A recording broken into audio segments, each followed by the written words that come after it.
Magandang hapon po sa inyong lahat. 4:57 p.m. December 12, 2025. Ang ating pong pamagat ngayong hapon, pantakip si VP Inday. Pantakip si VP Inday. Pamatay sunog si VP Inday. No? Yan ang ginagawa nila at tatalakayin po natin bakit naman natin sinabi na pantakip si VP Inday. Itong economic crisis na nagaganap at ang ginagawa nga hong pantakip ay si VP Inday. Bakit? Wala ho silang maipakitang performance. Wala po maipakitang achievement or accomplishment ang Marcos Jr. administration. At because the best politics is the politics of performance.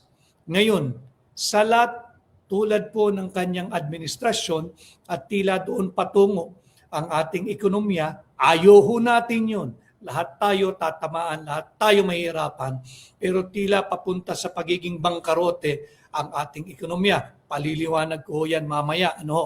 Tila doon ang papunta ang ating ekonomiya, kanya kinakailangan nila ng pantakip. And there is no bigger story than anything na kahit kasinungalingan, alam ho nila yan. Anything that talks about Vice President Inday Sara Duterte, pinakikinggan, pinanunood, binabasa, sinusubaybayan ng higit na maraming sa ating mga Pilipino. Kanya ginagawa nilang pantakip si Vice President Inday Sara Duterte. Saan ho? Ito po ay kakapadala lamang sa akin para lang din ho makita ninyo. Ito po yung ating governor ng Central Bank. Ayon po sa gobernador ng Central Bank, ang projection po nila sa fourth quarter, ito po, yung October, November, December, itong huling quarter, ilang araw na lang po matatapos na itong ating fourth quarter. Ang projection po, imbis na umangat from the 4% GDP growth ng third quarter, bagsak na po yun eh. Ang projection po ng Bangko Sentral, bababa pa ito sa 3.8% ang ating GDP. Napakasama na po nito pag tiningnan mo ang estado ng ating ekonomiya. Ngayon, paano mo ngayon ipagtatakpan ang pagiging incompetent ng Marcos Jr. administration? Mahirap po pagtakpan na ito eh. Mismong gobernador ng Bangko Sentral ang nagsasabi na higit pang bababa at higit pang babagsak ang ating gross ay ang ating GDP, yung ating pong economic performance. Yung GDP is a measurement or a measure of our economic performance. Higit pa po itong bababa ngayong fourth quarter. Imagine ninyo, despite the pronouncement of this current administration, hindi ba meron silang inanunsyo bago po umexit o pina-exit yung dating DBM, Secretary Amina Pangandaman. Pag-uusapan din natin yan. Yung naka-corner o kumana ng sweetheart deal, diyan kay Trigib Olaybar, yung USEC po ng DepEd. Hindi natin nakakalimutan, hindi po natin titigilan yan. At itong si USEC Adrian Bersamin. Di ba? Naka-corner sila ng sweetheart deal eh. 2.8 billion pesos ang kanilang tinira dito sa sweetheart deal. Di ba bago umexit si Pangandaman, nag-anunsyo siya na ipinalalabas na for the fourth quarter yung 1 trillion pesos para daw po sumigla ang ating ekonomiya. Inanunsyo niya yan, I think, last week of November going into the month of December. Kahit po anong henyo mo sa matematika o sa ekonomiya, hindi kayang ubusin yung 1 trillion sa loob ng buong buwan ng Disyembre.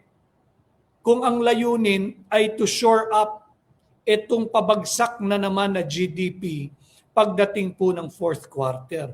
No less than the governor of the central bank. Ngayon, ano koneksyon ng projection ng BSP governor na si Ginoong Eli Remolona Jr. na babagsak pa ho higit ang GDP natin sa fourth quarter? Ang koneksyon po niyan, kinakailangan nilang unahan.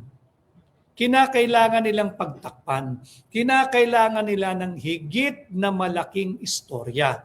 Sino yan o ano yan? Banatan mo si VP Inday Sara. Yan ang kanilang paulit-ulit na naratibo. Kanya po, ngayon ho ay meron din ako nga attendang office party, pero minarapat ko po na mag-live ngayong hapon, kaya medyo maaga ho tayo nagsimula, upang ituwid. Kasi mapapansin, eto ho, basang-basa ko na eh. And hindi lamang ako yung mararaming higit na magagaling na nasa social media at traditional media. Pansinin ho ninyo, simula nung sumabog itong drama ng Marcos Jr. administration na mahiya naman kayo at hindi nila makontrol ang naratibo, tuwing weekend, maglalabas po sila ng pamatay sunog. Tuwing weekend yan. Bakit tuwing weekend? They will try to reshape, they will try to control, they will try to deflect the true and real narrative. Ang totoong naratibo po ay yung massive corruption, looting of public funds, at yung drug addiction issue. Hindi na po nila maipagpag eh, kumapit na eh. Ngayon na naman, lalabas itong BSP projection of a lower economic performance for the fourth quarter from a measly 4% nitong third quarter. Ang projection po mismo ng BSP governor, 3.8% ngayong fourth quarter. Kung titingnan po nyo yung trajectory ng ating economic performance, nakaganon na ho eh. Pasadsad na ho. Ang hirap na pong iganito niyan. At most, baka pwede dahan-dahan. Nakaganon na po tayo eh. Bakit? Wala nga pong kumpiyansa yung mga banyaga o foreign at local investors and businessmen to do business in our country. Why? Again, borrowing the words of the President of South Korea when he withdrew yung kanila pong naaprubahan ng 28.8 billion pesos loan sa Pilipinas due to massive corruption and looting of public funds. Tapos kinumpirma pa yung matagal na nating pinag-uusapan, matagal ng bulong-bulungan, although very late yung paglabas ng kanyang pahayag, pero kinumpirma pa mismo ng ng Pangulo ni Bongbong Marcos yung drug addiction issue.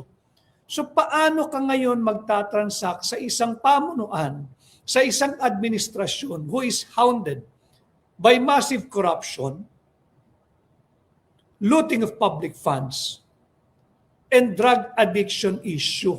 Kaya po umaalis linalabas yung pera. Ngayon, kinakailangan pagtakpan, hindi lamang itong pahayag ng BSP. Meron pa hong isang kinakailangan pagtakpan. Yung A15 ng Disyembre. A15 ng Disyembre.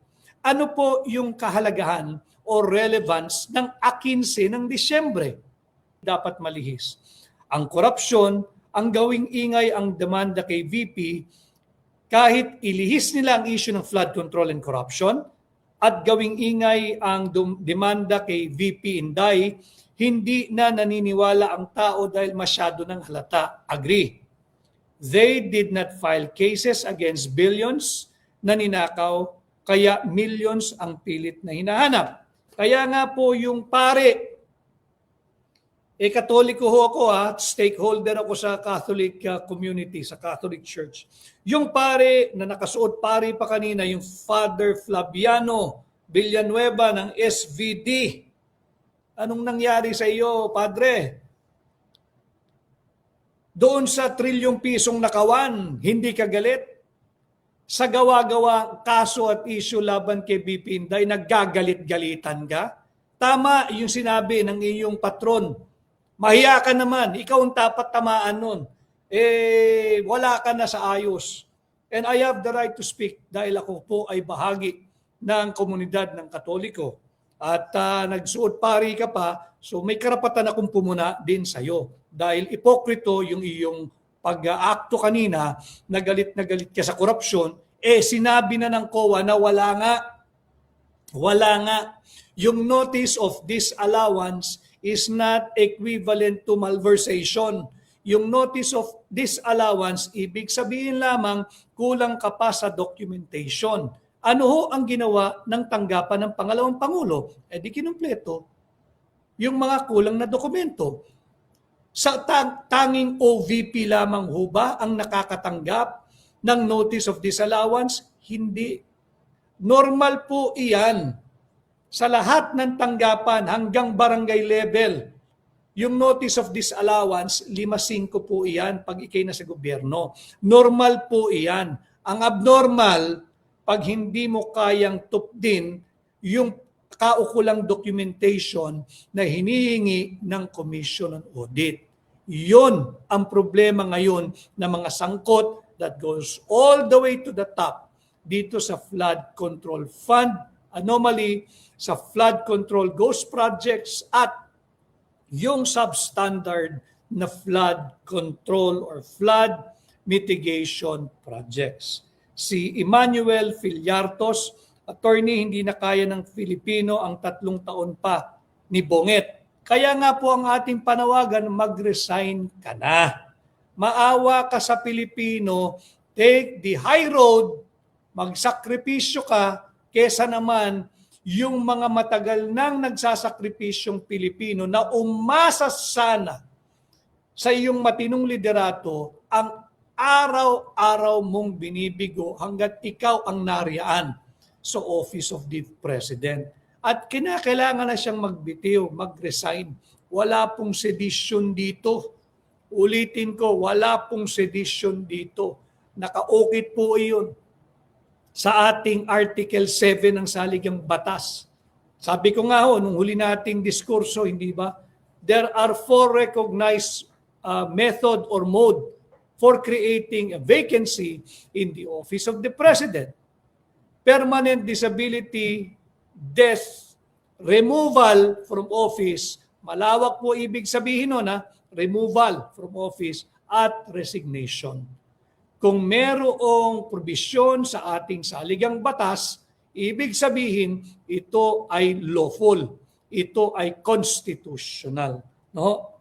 Bagsak na po lahat piso natin. Ekonomiya, stock market, walang investor, wala na ring turista. I fully agree with you, Emmanuel Fillartos. Basahin ko pa po yung iba, iba pa yung nandirito, para ho maging interactive. Sapagkat, ulitin ko, ang ating pong layunin, kitang-kita na natin pag magwi-weekend po, maglalabas sila ng maling naratibo para po yun ang pag-usapan ng mga pamilya over the weekend. Mga barkadahan, ng mga grupo ng kooperatiba, sa barangay level, sa terminal ng jeep, ng taxi, ng bus, ng tricycle, ng padjak, yung ating mga kapatid na magsasaka, yung mga mangingisda, ito po'y itutuwid natin, yung maling naratibo. Ginagamit po nila ang mga maling storya, ginagamit po nilang pantakip si Inday sa issue po ng kanilang korupsyon, drug addiction, at incompetence, at bagsak na ekonomiya. Julian World, ipokrito ang paring yan. Yan din yung pari na umamin na 15 years siyang nagda-drugs. Ganun ba? Dati pala siyang drug addict. At least siguro nahinto na niya yung kaganyang paggamit ng droga. Kung atin siyang paniniwalaan. But based kay Julian World, ipokrito ang paring yan. Yun din ang pari na umamin na 15 taon siyang nag-drugs.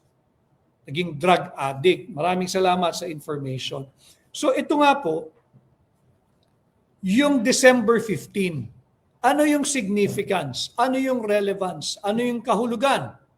Bakit kinakailangan nilang ilihis ang ating atensyon, ang inyong atensyon sa December 15, sa darating na Lunes na po iyan?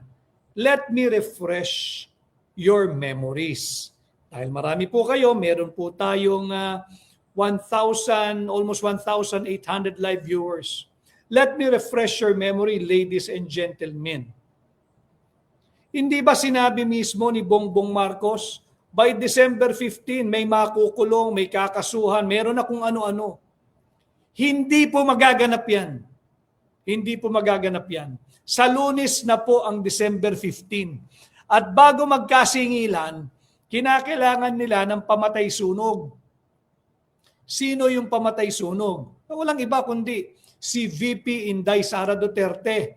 Bakit? Higit na malaking istorya po, anything about VP Inday, anything about Dutertes, mapa Pangulong Duterte, mapa kay VP Inday, mapa kay Congressman Pulong, mapa kay Mayor Baste Duterte na ating kaibigan, kahit siguro kay Kitty Duterte. Basta't Duterte, higit na malaking istorya kesa sa kanila, kesa sa kasalukuyang administrasyon. Bakit?